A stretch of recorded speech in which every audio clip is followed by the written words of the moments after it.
ഗുരുവായൂരിൽ കല്യാണം കഴിക്കണമെന്ന് നേരത്തെ തീരുമാനിച്ചതാണ്. എൻ്റെ ആഗ്രഹം ഫ്രണ്ടിലത്തെ കൃഷ്ണന്റെ ഫ്രണ്ടിൽ നടേൻ്റെ ഉമ്മറത്തുള്ള മണ്ഡപത്തിൽ നിന്ന് കഴിക്കണം എന്ന് ആഗ്രഹം ഉണ്ടായിരുന്നു. അതിൽ തന്നെയാണ് സാധിച്ചത്.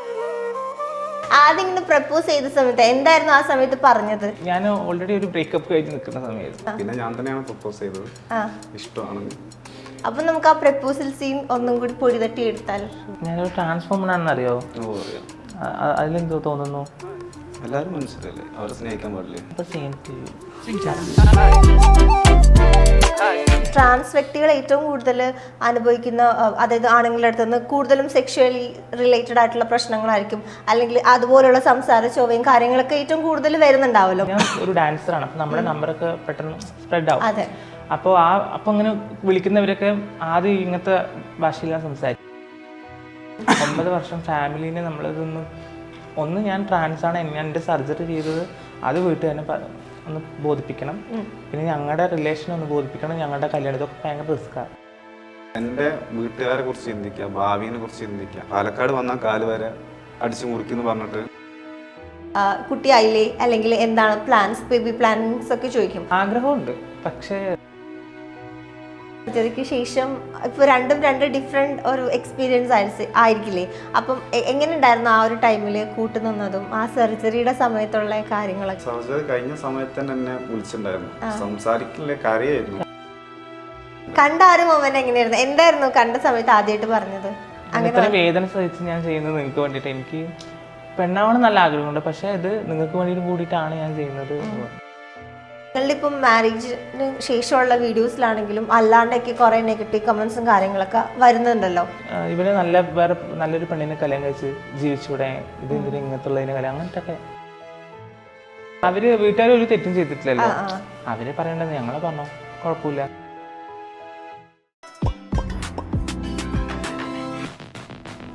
എല്ലാവർക്കും വെറൈറ്റി മീഡിയയുടെ പുതിയൊരു ചർച്ചയിലേക്ക് സ്വാഗതം. ഞാൻ Mastani and this is our show masti with Mastani. ഈ വിവാഹം സ്വർഗത്തിൽ നടക്കുമെന്നൊക്കെ നമ്മൾ കേട്ടിട്ടുണ്ട് അല്ലേ?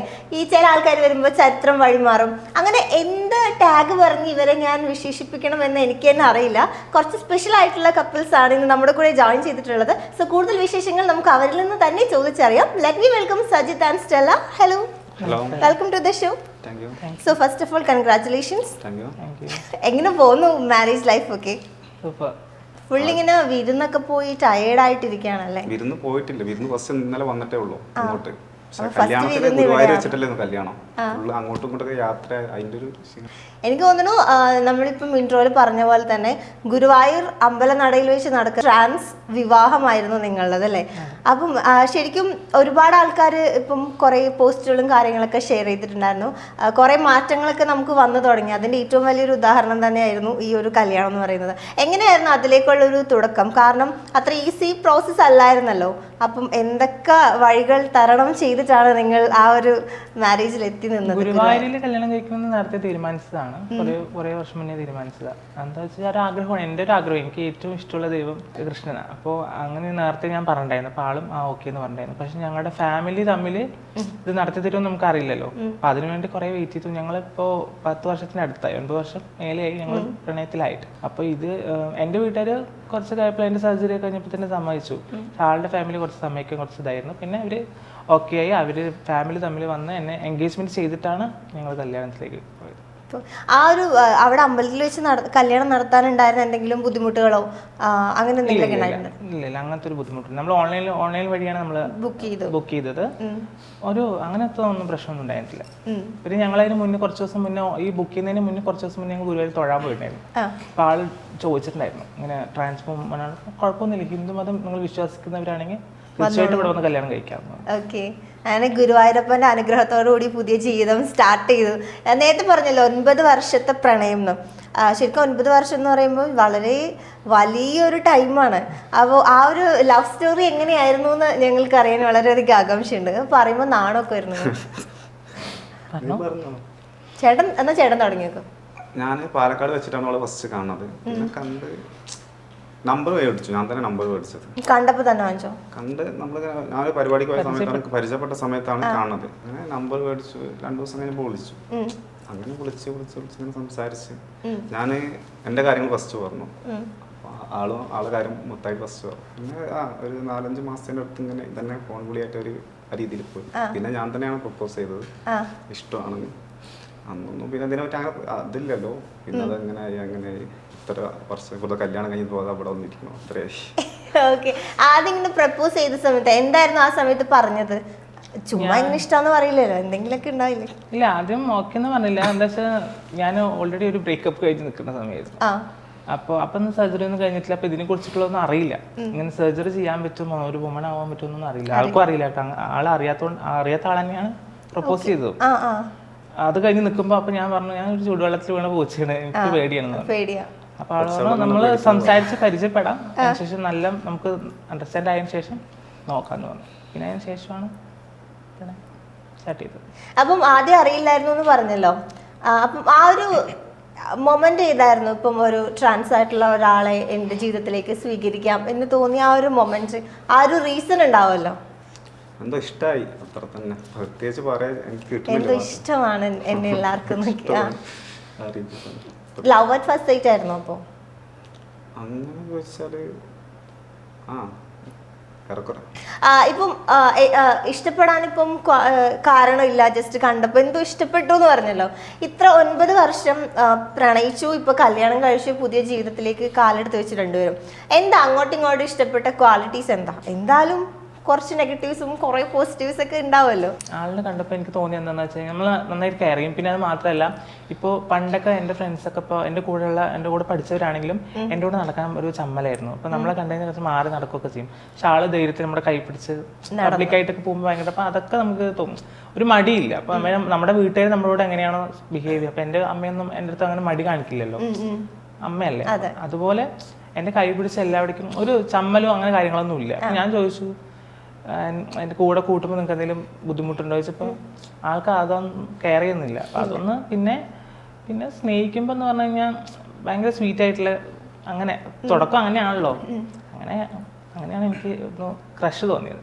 ഇപ്പൊ എനിക്ക് തോന്നുന്നു ട്രാൻസ് വ്യക്തികൾ ഏറ്റവും കൂടുതൽ അനുഭവിക്കുന്ന, അതായത് ആണുങ്ങളുടെ അടുത്ത് നിന്ന് കൂടുതലും സെക്ഷുവലി റിലേറ്റഡ് ആയിട്ടുള്ള പ്രശ്നങ്ങളായിരിക്കും, അല്ലെങ്കിൽ അതുപോലുള്ള സംസാര ചൊവ്വയും കാര്യങ്ങളൊക്കെ ഏറ്റവും കൂടുതൽ വരുന്നുണ്ടാവല്ലോ. അപ്പം അവരിൽ നിന്നൊക്കെ ഇദ്ദേഹം വ്യത്യസ്തനാണ് എന്ന് തോന്നിയത് എപ്പോഴായിരുന്നു? ഞാൻ ഒരു ഡാൻസറാണ്, അപ്പൊ നമ്മുടെ നമ്പറൊക്കെ പെട്ടെന്ന് സ്പ്രെഡ് ആവും.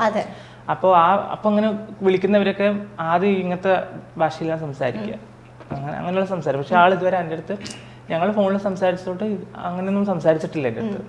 അതൊക്കെ ഒന്ന് ഒരു പ്ലസ് പോയിന്റ് ആയിട്ട് തോന്നി. ചേട്ടനെ അടുത്തിരുന്നിട്ട് ഇങ്ങനെ ബ്ലഷ് ചെയ്യാൻ നല്ല സുഖമായിരുന്നു, നമ്മളിങ്ങനെ ഒരാൾ പുകഴ്ത്തി പറയണേക്കുമ്പോ അല്ലേ? ഇനി തിരിച്ച് ചേച്ചിയും കുറച്ച് സുഖിക്കട്ടെ. നല്ല കെയറിംഗ് ഉണ്ട്, അടിപൊളിയായിട്ട് കെയർ ചെയ്യുന്നുണ്ട്, സ്നേഹിക്കുന്നുണ്ട്. അതേപോലെ തന്നെ ഇതും ഉണ്ട്, എന്താ പറയാ, വാശി കാര്യങ്ങൾ അതും ഉണ്ട്, രണ്ടും ഉണ്ട്. അതെനിക്ക് ഇഷ്ടമാണ്. പെട്ടെന്ന് പടങ്ങുന്ന കൂട്ടത്തിലാണ്. ആണോ? അതും അവിടെ തന്നെ ഇങ്ങോട്ട് വന്ന് ഇണങ്ങും ചെയ്യും. ചെറിയ രീതിയിൽ ഷോർട്ട് ടെമ്പേർഡ് ആണോ? മുഖം കണ്ട പറയില്ല കേട്ടോ, ഒരു പാവത്തിനെ പോലെ ഇരിക്കുന്നുണ്ട്. ആളുടെ അടുത്ത് മാത്രം, പുറത്ത് കുഴപ്പമില്ല എന്ന് പറയുന്നു. ആളുടെ അടുത്ത് മാത്രം ഇങ്ങനെ കുറുമ്പും ഇതൊക്കെ ഉണ്ടല്ലേ? ചെറുതായിട്ട് വേണ്ടേ, പിണക്കും വഴക്കൊക്കെ വേണ്ടേ, അപ്പോഴേ രസം ഉണ്ടാവുള്ളൂ. അതെ. ഏറ്റവും ആദ്യം എന്തിനായിരുന്നു വഴക്കുണ്ടാക്കി, ഓർമ്മ ഉണ്ടോ? എന്നെ വിളിച്ചിട്ട് എടുക്കാത്തതിന്റെ പേരില് എന്നെ ഇങ്ങോട്ട് വിളിക്കുക ചെയ്യാം. അപ്പൊ ഞാൻ വിളിക്കുമ്പോ നമ്മൾ എന്തെങ്കിലുമൊക്കെ തിരക്കുണ്ടാവല്ലോ, ചെക്കന്മാരറിയാലോ, നമ്മൾ വിളിച്ചിട്ട് എടുക്കാണ്ടാവുമ്പോ അതിന്റെ പേരിൽ കരച്ചില്, പിന്നെ വോയിസുകൾ വാട്സപ്പിൽ വോയിസ് അയക്കണം, എന്നെ വേണ്ട, അങ്ങനെ അങ്ങനെയൊക്കെ. അതിലാണ് തുടക്കം വരുന്നത്. പിന്നെ ഞാൻ ഭയങ്കര അഡിക്റ്റ് ആയി പോയി കോൾ ചെയ്യാൻ. നമ്മളിപ്പോ രാത്രി ഇല്ലാതെ ഫുൾ ടൈം സംസാരിക്കുക, പിന്നെ വർക്കിന് പോണ സമയം സംസാരിക്കുക, പിന്നെ അത് കുറഞ്ഞ് ഞാനായി വിളി കൂടുതലായി. അതിന്റെ പേരിൽ നമ്മൾ കുറഞ്ഞു. അതിന്റെ പേരിലുള്ളത് ഫസ്റ്റ് ടൈം എന്നെ വിളിക്കുന്നോണ്ട് ഞാൻ ഇങ്ങനെ ദേഷ്യപ്പെട്ടതല്ല, ഒരു കണക്കുണ്ടല്ലോ നമ്മൾ എപ്പോഴും വിളിക്കും, അതാണ് ഫസ്റ്റ് ടൈം. ഓക്കെ, ഞാൻ എപ്പോഴും ഇതിനു മാത്രം 9 വർഷമില്ല എന്ത് സംസാരിക്കുള്ളൂ. അതന്നെ അവള് ചോദിക്കുന്ന ചോദ്യമാണ്, എന്താ പറയാനുള്ളതൊക്കെ പറഞ്ഞു കഴിഞ്ഞു. നമ്മൾ പറഞ്ഞു ഇനിയൊന്നും പറയല്ലേ, ഭാവിയെ കുറിച്ചാണ് സംസാരിക്കുന്നത്. എന്നാലും നിങ്ങൾ ഒന്ന് ചില്ലാക്കാൻ വേണ്ടിട്ടേ, കുറച്ചുകൂടി ഇവരിങ്ങനെ യാത്രയൊക്കെ ചെയ്ത് ടയർഡായിട്ട് വന്നതുകൊണ്ട് ഒന്ന് ചില്ലാൻ വേണ്ടി ഞാൻ ചെറിയൊരു ടാസ്ക് തരാം. 9 വർഷം മുന്നേ അല്ലേ പ്രപ്പോസ് ചെയ്തു എന്ന് പറഞ്ഞേ, ഇപ്പം ഇത്രയും ദിവസങ്ങൾ കഴിഞ്ഞു, കല്യാണം കഴിഞ്ഞു, അപ്പൊ നമുക്ക് ആ പ്രപ്പോസൽ സീൻ ഒന്നും കൂടി പൊടി തട്ടി എടുത്താൽ എങ്ങനെ ഉണ്ടാവും? ഞങ്ങൾ ഫോണിലൂടെ പ്രപ്പോസ് ചെയ്തു. ഇന്ന് നേരിട്ട് പ്രപ്പോസ് ചെയ്യാലോ, പൂവൊക്കെ ഉണ്ട്. എനിക്ക് ഇയാളെ ഇഷ്ടമാണ്. കുറേ ദിവസമായി പറയണം എന്ന് വിചാരിച്ച് നടക്കണു.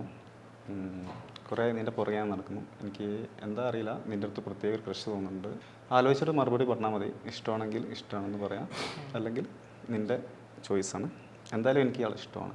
എനിക്ക് ഇഷ്ടമായ എന്നെ ഇഷ്ടമായ നിങ്ങൾക്ക് എന്താണ് എൻ്റെ കണ്ടൊരു ക്വാളിറ്റി? ക്വാളിറ്റി പറഞ്ഞാൽ ഫസ്റ്റ് നിന്നെ കാണുന്ന സമയത്ത് നിന്നെക്കുറിച്ച് എനിക്കൊന്നും അറിയില്ല. നമ്മൾ ഒരാളെ കാണുമ്പോൾ ഫസ്റ്റ് അവരെ എല്ലാം ഇഷ്ടപ്പെടുക, സൗന്ദര്യത്തെ ഇഷ്ടപ്പെടുക.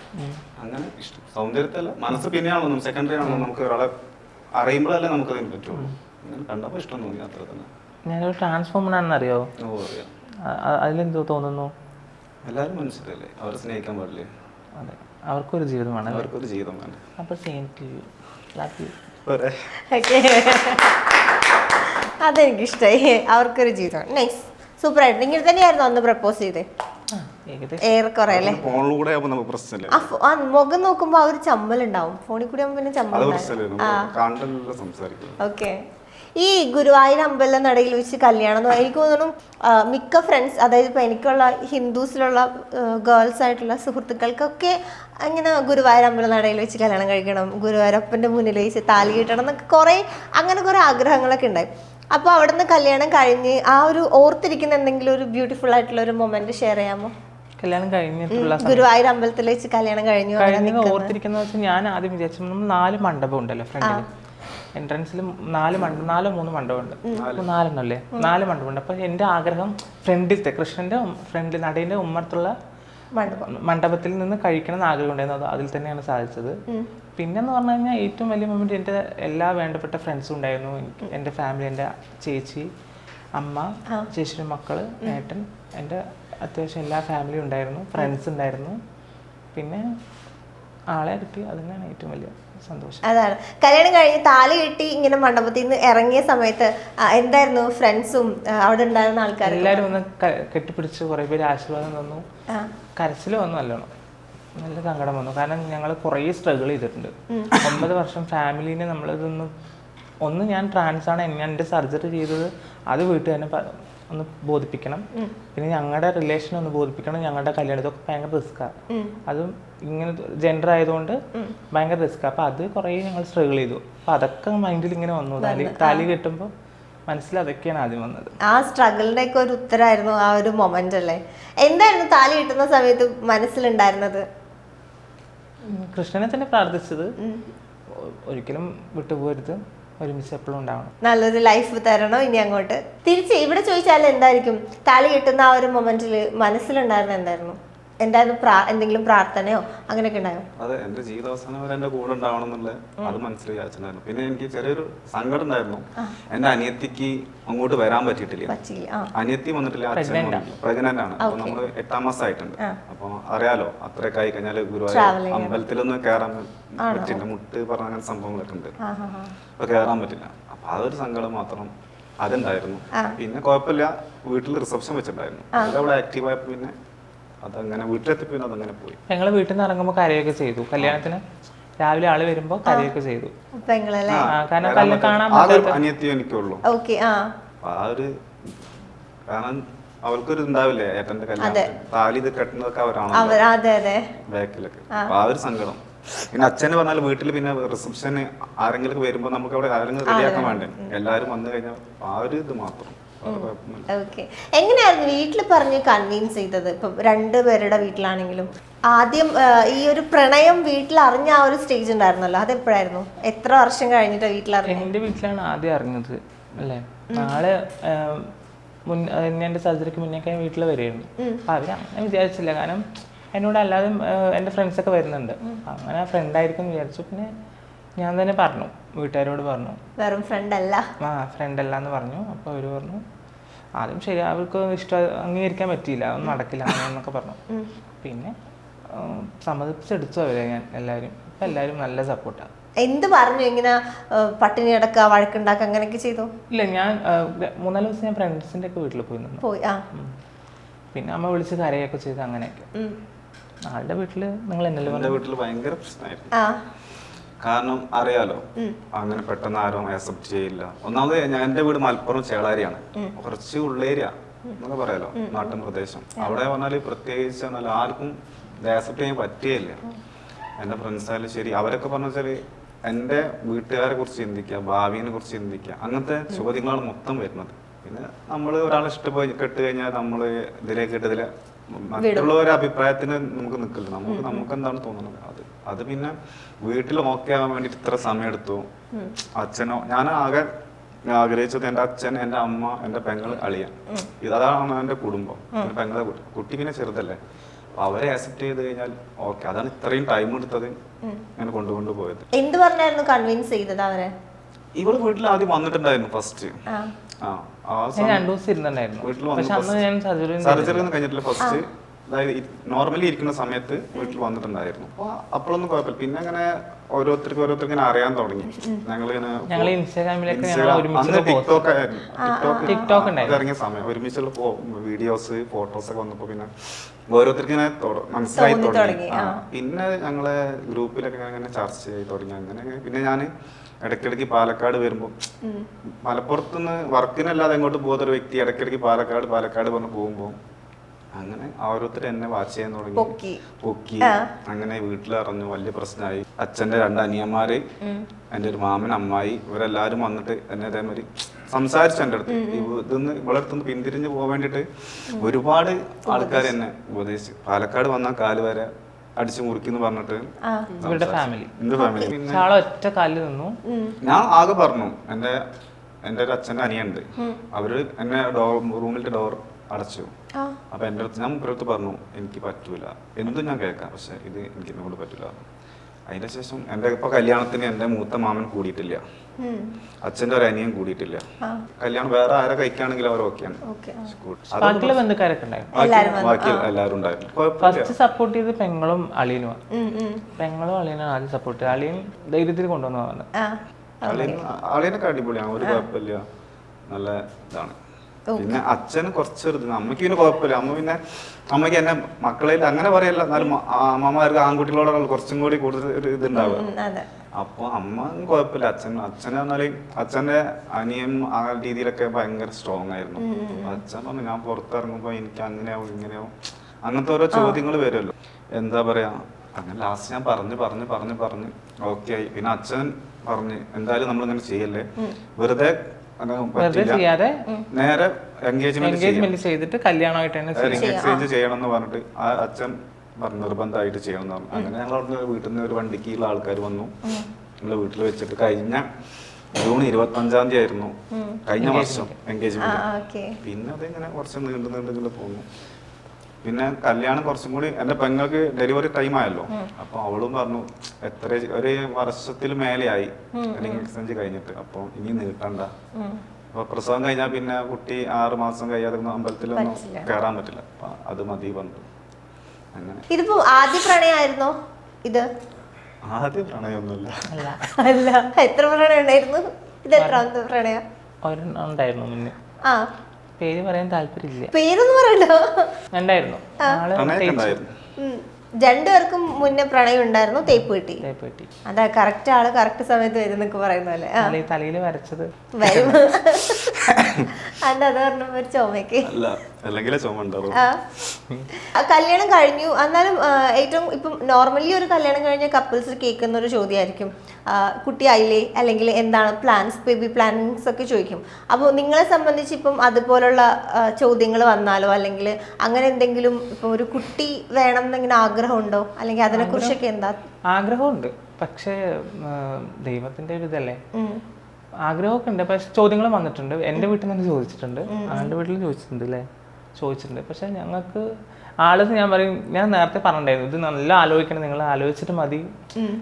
ഞാൻ പ്രണയിക്കുന്നതിന് മുന്നേ പറഞ്ഞു, നല്ലോണം ആലോചിക്കണം, ഇങ്ങനെയൊക്കെയാണ് കാര്യങ്ങൾ, നമുക്ക് ഒരിക്കലും ഒരു കുട്ടി ഉണ്ടാവില്ല എന്ന് പറഞ്ഞു. അപ്പോൾ ആള് പറഞ്ഞു, നിനക്ക് ഞാൻ കുട്ടി, എനിക്ക് നീ കുട്ടി, മറ്റേ സിനിമയിലെ ഡയലോഗ്. അതെ.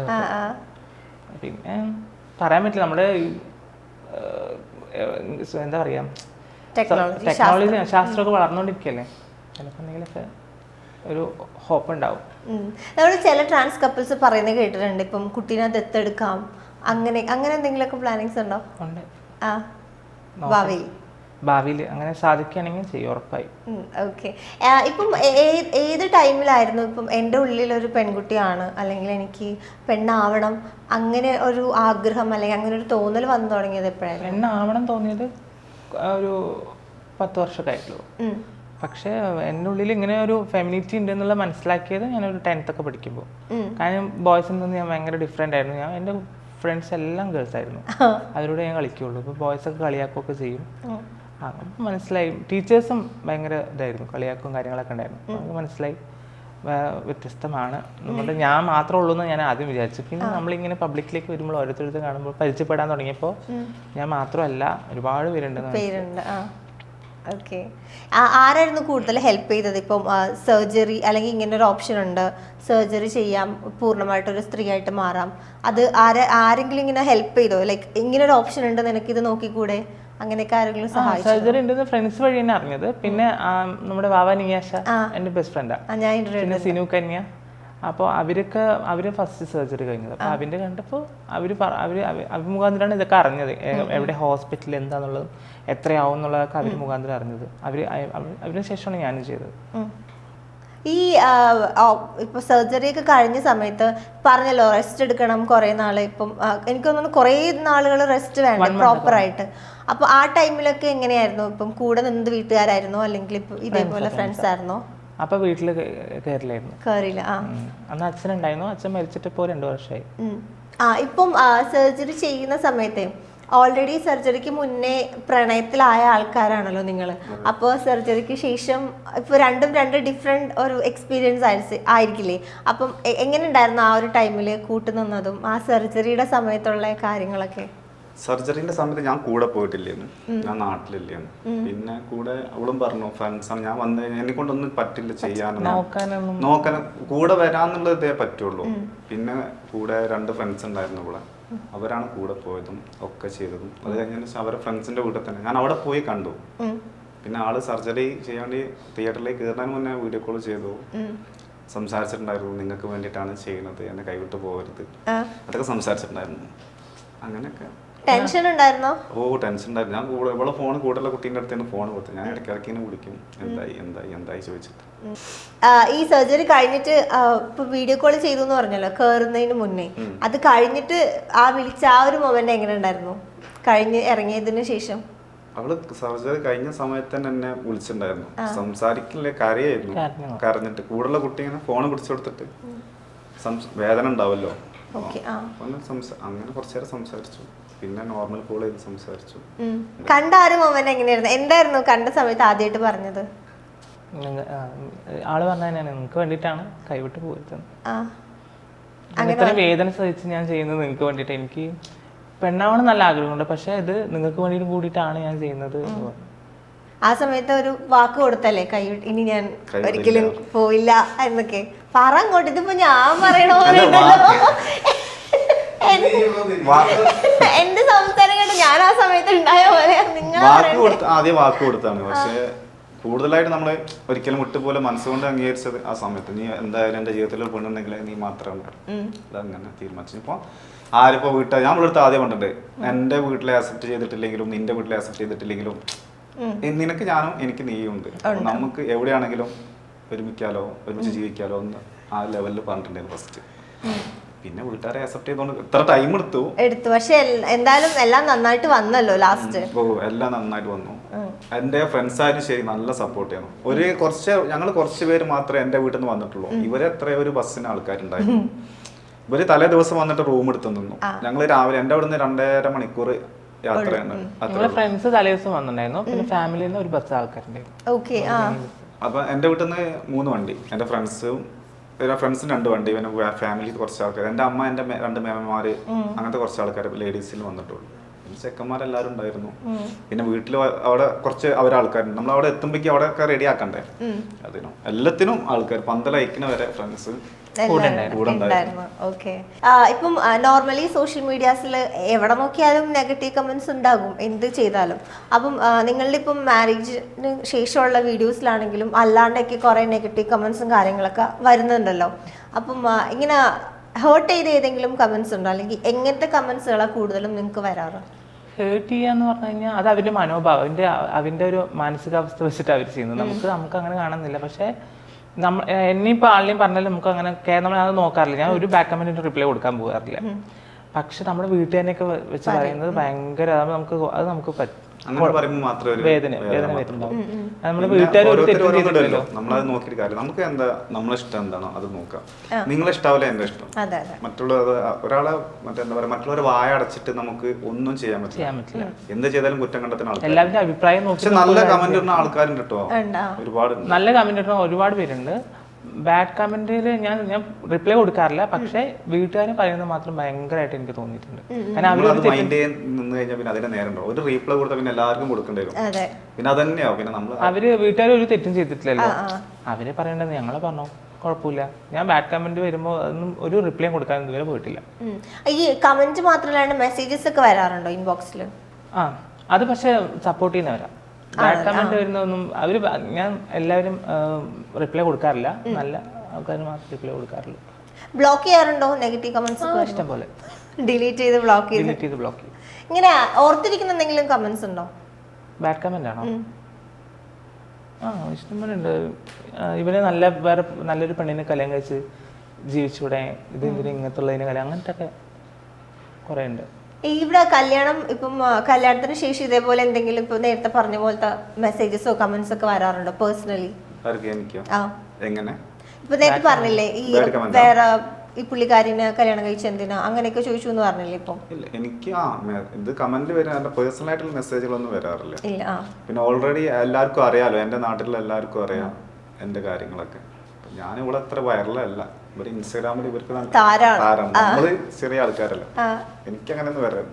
ഞാൻ വിഷ് ചെയ്തിട്ടുള്ള തന്നെ നമ്മള് സ്റ്റോറി വെക്കുമ്പോ അങ്ങനത്തെ ഒക്കെ അല്ലാതെ വേറെ ഒന്നും ചോദിക്കുന്നില്ല. അത്രേ ഉള്ളൂ. ഓക്കെ, എന്തായാലും നിങ്ങള് newly married new couples in town ആണല്ലോ. സോ നിങ്ങൾ തമ്മിലുള്ള ആ ഒരു മനപ്പൊരുത്തം എത്രയുണ്ടെന്ന് ഞങ്ങൾക്ക് അറിയാം. വളരെ ഒരു ത്വര. ഞാൻ കുറച്ച് സാധനങ്ങൾ ചോദിക്കും, അതിന് ഉത്തരം എഴുതുക. സെയിം ആൻസേഴ്സ് ആണ് എഴുതുന്നതെങ്കിൽ നിങ്ങൾക്ക് പോയിന്റ് ഉണ്ട്. ആ പോയിന്റ് ആയിരിക്കും നിങ്ങൾ തമ്മിൽ എത്ര മനപ്പൊരുത്തം ഉണ്ട് എന്ന് തീരുമാനിക്കുന്നത്. ഓക്കെ. ഫസ്റ്റ് ക്വസ്റ്റ്യൻ, സ്റ്റെല്ലയുടെ ഏറ്റവും ഇഷ്ടപ്പെട്ട ഡ്രസ്സ്. രണ്ടുപേരും എഴുതണേ. ഇവിടെ ഇഷ്ടപ്പെട്ട ഡ്രസ്സ്, ഇവിടെ പുള്ളിക്കാരിക്ക് ഇഷ്ടപ്പെട്ട ഡ്രസ്സ്, എപ്പോഴും ഇടാൻ ആഗ്രഹിക്കുന്ന ഏറ്റവും ഇഷ്ടം സ്വന്തം. ഇത് ഭാര്യയുടെ ഇഷ്ടപ്പെട്ട ഡ്രസ്സ്. എന്തൊരു സംശയമൊക്കെ. ഡ്രസ് ഒന്നും വാങ്ങി കൊടുത്തിട്ടില്ല. ഫേവറേറ്റ്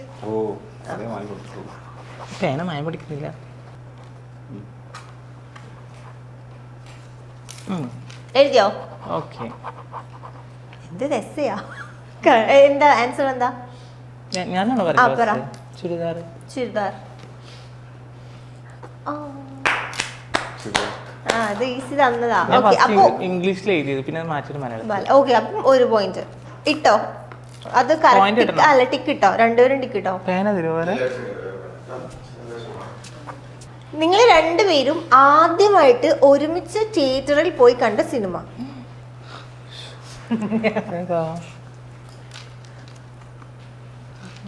എനിക്കറിയാം കുറച്ച് ടഫാണ്, പക്ഷെ അങ്ങനെയാണല്ലോ അതിന്റെ ഇത്.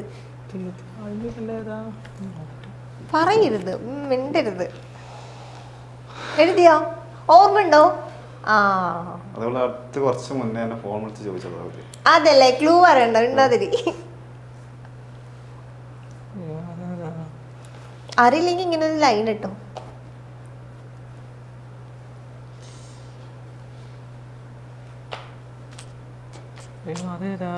ഓർമ്മയില്ല. അപ്പൊ വരട്ടോ. എന്തായിരുന്നു ആ സിനിമ? അയ്യോടാ, ഇൻഡു. ഓക്കെ, ആദ്യമായിട്ട് നിങ്ങൾ മീറ്റ് ചെയ്ത സമയത്ത്, പണ്ട് മീറ്റ് ചെയ്ത സമയത്ത് സ്റ്റെല്ല ഇട്ടിരുന്ന ഡ്രസ്സ്. ഈസി ആയിരിക്കും അല്ലേ? വരച്ചിരിക്കാം.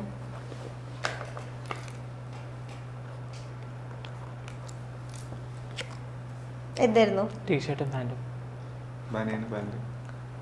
കാണിച്ച്. കറക്റ്റ്. ഓക്കെ, ശരി. അടുത്തത്, സജിത്തിന് ഏറ്റവും ഇഷ്ടമല്ലാത്ത ഒരു ആക്ടർ. ഇഷ്ടമല്ലാത്തതോ? ആക്ടറാണോ? നടൻ. ഞാൻ എഴുതണോ? പിന്നെ ഞാൻ എഴുതണോ? കൊള്ളാം. ഇഷ്ടമല്ലാത്തത് ഇഷ്ടമല്ലാത്തൊരു കുറെ പേരുണ്ട്. ഒരാളെ എഴുത്. ഈ പുള്ളിയുടെ സിനിമ കാണാൻ ഇദ്ദേഹത്തിന് വലിയ ഇൻട്രസ്റ്റ് ഒന്നുമില്ല. അങ്ങനെ അതെനിക്കറിയില്ല, ഞാൻ ശരി. ചോദിച്ചിട്ടില്ല. എന്നിനി അറിയാവുന്ന പറ, ഞാൻ അത് ചോദിക്കാം.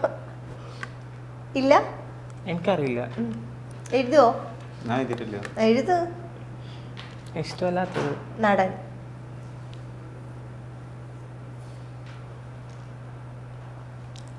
അങ്ങനത്തെ അങ്ങനെ ഇല്ല. എല്ലാവരും ഇഷ്ടമാണ്. അത് നോക്ക്, വേറെ ചോദിക്കാം. ആദ്യമായിട്ട് സ്റ്റെല്ല ഗിഫ്റ്റ് ചെയ്ത സാധനം, ആദ്യമായിട്ട് എന്ത് ഗിഫ്റ്റാണ് കൊടുത്തത്? ഞാൻ കൊടുത്തതല്ലേ? അത് എന്ത് എഴുതി കൂടെ നമുക്ക് ഗിഫ്റ്റ് ആയിട്ട് പോരാ. പുള്ളിക്കാരി തന്നൊരു ഗിഫ്റ്റ്, എനിക്ക് ആദ്യമായിട്ട് തന്നൊരു പേര് സാധനം. എനിക്ക് ഓർമ്മയില്ല, എന്നാലും ഒരു സാധനം എഴുതാ ഞാൻ. ഞാൻ എഴുതിയോ? എന്താ? ഒരു ടോയ്സ് ആണ്, അതിന്റെ പേര് എനിക്കറിയില്ല. എന്തെഴുതി? ഈ നമ്മൾ ഉത്സവ പറമ്പിൽ കിട്ടില്ല ഇങ്ങനെ ഒരു ഇതുപോലെ ഒരു ഡബ്ബ മുള്ളം പോലത്തെ മുള്ളം സാധനം. മതി പോലത്തെ നമ്മള് കൊറോണേന്റെ റബ്ബറാ. ഇതില്ലേ, symbol. അതിൽ ലൈറ്റ് കത്തും, ആ, ആ, ലൈറ്റ് കത്തും. പക്ഷെ ഞാൻ എഴുതിയതല്ല. ടോയ്സ് എന്ന് തന്നെ എഴുതിയത്. ഇത് പോയിന്റ് കൊടുക്കണോ? കറക്റ്റ് ആയിട്ട് എഴുതിയിട്ടുണ്ടോ? അല്ല, ഞാൻ അതല്ല എഴുതിയത്, ഞാൻ ഷർട്ടാ. അത് ശരി, തെറ്റ്. ഇപ്പോ നിലവില് സ്റ്റെല്ലയുടെ കയ്യിൽ എത്ര മോതിരങ്ങളുണ്ട് നോക്കരുത്. നിലവിൽ എത്ര മോതിരം ഉണ്ടോ? ഇപ്പൊ എത്ര മോതിരം ഇട്ടിട്ടുണ്ട്? എഴുതിയോ? കാണിച്ച്. 2. സജിത്തിന് ഏറ്റവും ഇഷ്ടപ്പെട്ട ഒരു നിറം? ഇതൊക്കെ ഈസിയാണെന്ന് തോന്നുന്നു.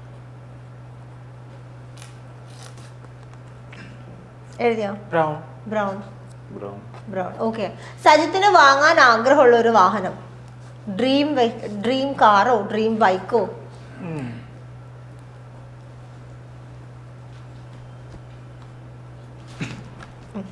ബുള്ളറ്റ്.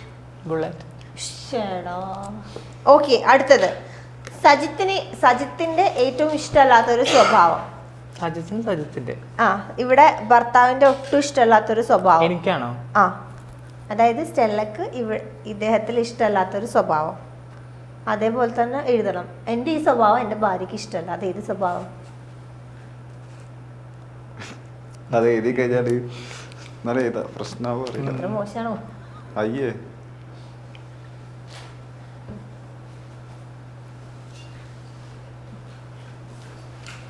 എഴുതിയോ?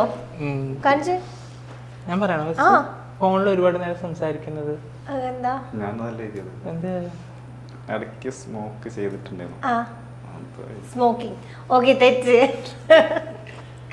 ഇനി തിരിച്ച്, ഭാര്യയിൽ ഇഷ്ടമല്ലാത്ത സ്വഭാവം. അതേപോലെ തന്നെ എൻ്റെ ഈ സ്വഭാവം ഭർത്താവിന് ഇഷ്ടമല്ല. അത് ഏത് സ്വഭാവം?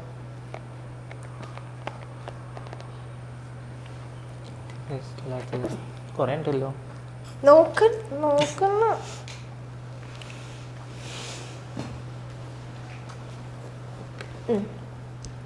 ദേഷ്യം. ഞാൻ ബ്ലോക്ക് ചെയ്യുന്ന എഴുതിയത്. അതെന്താ ബ്ലോക്ക് ചെയ്യോ ദേഷ്യം വരുമ്പോ? കല്യാണത്തിന്റെ ഒരാഴ്ച മുന്നേ വരെ കോൾ ബ്ലോക്ക് ചെയ്തിട്ടുണ്ട്. അതെന്തിന്? ഞാൻ ഇടയ്ക്കിടയ്ക്ക് വിളിക്കും. ആ, ഇങ്ങനെ വിളിക്കുന്നത് കൊണ്ട് അവൾക്കത് പറ്റില്ല. ഞാൻ തിരക്കിൽ എന്തെങ്കിലും ആയിരിക്കും, അപ്പം കണ്ടിന്യൂസ് ആയി പക്ഷെ അതിന്റെ വീണ്ടും വിളിച്ചോണ്ടിരിക്കും. എനിക്ക് കട്ട് ചെയ്ത ഇഷ്ടമല്ല. നമ്മളൊരാളെ അത് കുറച്ച് നേരത്തെ കേട്ടോ, ഒരു അരമണിക്കൂർ 1 മണിക്കൂറിന് ബ്ലോക്ക് ചെയ്യുന്നത്. ഓക്കെ, തെറ്റാത്. ഓക്കെ. ദേഷ്യം വരുന്ന സമയത്ത് സ്റ്റെല്ല ഏറ്റവും കൂടുതൽ ഉപയോഗിക്കുന്ന വാക്ക്? അത് വരും. അല്ല, എഴുത്. അതൊക്കെ എഴുതടോ.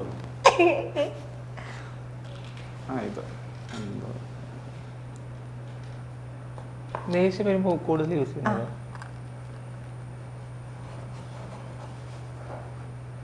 അതെന്താ? കൊറേ പറയും, കൊറേ പറയാറുണ്ട്. ഒരെണ്ണം എഴുതിക്കോ. എഴുതിയോ? കാണിച്ചേ. എന്താ? പൊട്ടൻ. പോടാ. തെറ്റ്. വിളിക്കുന്നല്ലേ? ഏറ്റവും സ്നേഹം വരുന്ന സമയത്ത്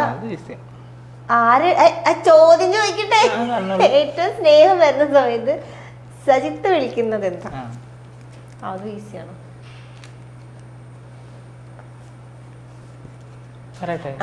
സ്വത്ത്. Okay, last one. തിരിച്ച് ഏറ്റവും സ്നേഹം വരുന്ന സമയത്ത് സ്റ്റെല്ല വിളിക്കുന്നത്?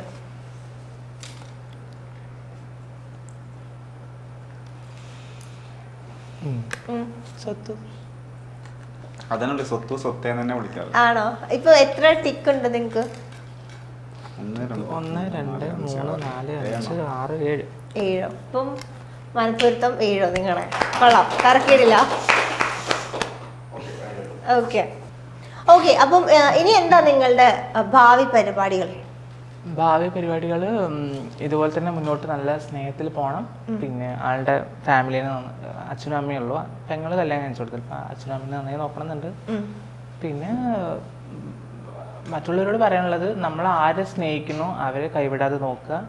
കല്യാണം കഴിക്കാൻ പറ്റുമെങ്കിൽ കല്യാണം കഴിക്കുക, അത്രേ ഉള്ളൂ. നമ്മൾ ഒരുമിച്ച് ജീവിക്കാൻ പറ്റുന്ന മനസ്സിലാക്കി കഴിഞ്ഞാൽ കല്യാണം കഴിച്ചോളൂ. ഒരുമിച്ച് പോകാൻ പറ്റില്ലെങ്കിൽ പിരിയാം, പക്ഷെ നമുക്ക് വിട്ടുപിരിയാൻ പറ്റില്ല എന്നുണ്ടെങ്കിൽ ഒരുമിച്ച് പോകുന്നതായിരിക്കും നല്ലത്. നല്ലത്. ഇവിടെ എന്താ പറയാനുള്ളത്? ഇതന്നെ നല്ല രീതിയിൽ മുന്നോട്ട് പോവുക. പിന്നെ നല്ലൊരു കുറച്ചും കൂടി നമുക്കറിയാലോ, ഒരു കല്യാണം കഴിഞ്ഞാൽ ഇപ്പൊ ആദ്യം ഞാൻ ഒറ്റത്തടിയായിട്ട് നടക്കല്ലേ, അപ്പോൾ കുറച്ച് ഭാവി ഒന്നും കൂടി ഒന്ന് ബെറ്റർ ആവാൻ വേണ്ടിട്ട് ഒന്ന് പുറത്തേക്ക് പോകാൻ ആഗ്രഹമുണ്ട്. അത് ചെറിയൊരു ഇത് വന്നിട്ടുണ്ട്, ഉറപ്പായിട്ടില്ല, വന്നു കഴിഞ്ഞാൽ പോകണം. ഗൾഫിലൊരു ഓഫർ വന്നിട്ടുണ്ട്. ഞാൻ വർക്ക് ചെയ്യുന്ന ആ കമ്പനീൻ്റെ ഒരു ഇത് വന്നിട്ടുണ്ട്, കൺഫേം ആയിട്ടില്ല. അങ്ങനെ പോയി കഴിഞ്ഞാൽ ആ ഒരു ഇത് നമുക്ക് ഒരുപാട് സമ്പാദിക്കാനല്ല, നമ്മൾ ഒരാളോട് കൈ നീട്ടാതെ ജീവിക്കാനുള്ള കുറച്ച് നമ്മുടെ കയ്യിൽ എന്തെങ്കിലും ഉണ്ടെങ്കിൽ കുഴപ്പമില്ല. ഇന്നത്തെ കാലത്ത് പൈസയാണ് ഏറ്റവും, സ്നേഹത്തിനെക്കാട്ടും കൂടുതൽ പൈസയാണ് എല്ലാവർക്കും വേണ്ടത്. അതിന് വേണ്ടിയിട്ടാണ് ഇപ്പം നമുക്ക് അമ്മേനെ ഒരു വാടകയ്ക്ക് കിട്ടും പൈസ ഉണ്ടെങ്കിൽ, സ്നേഹം കിട്ടില്ല. അപ്പൊ അതാണ്, പൈസ ഉണ്ടെങ്കിൽ നമുക്ക് കുഴപ്പമില്ല, അത് അത്രേ ഉള്ളൂ. നല്ല രീതിയിൽ മുന്നോട്ട് പോകാം. ഓക്കെ. അപ്പം എന്തായാലും നിങ്ങളുടെ ആഗ്രഹം പോലെ നല്ല രീതിയിൽ മുന്നോട്ട് പോട്ടെ. എന്തായാലും 9 വർഷം ഇതേപോലെ നിന്ന ആൾക്കാർക്ക് ഇനി അങ്ങോട്ടുള്ള ജീവിതം വളരെ ഈസി ആയിട്ട് പോകും. അപ്പം എന്തായാലും thank you so much for coming. എല്ലാവിധ ആശംസകളും, നല്ല അടിപൊളി ലൈഫായിട്ട് വരട്ടെ. Thank you so much. Thank you.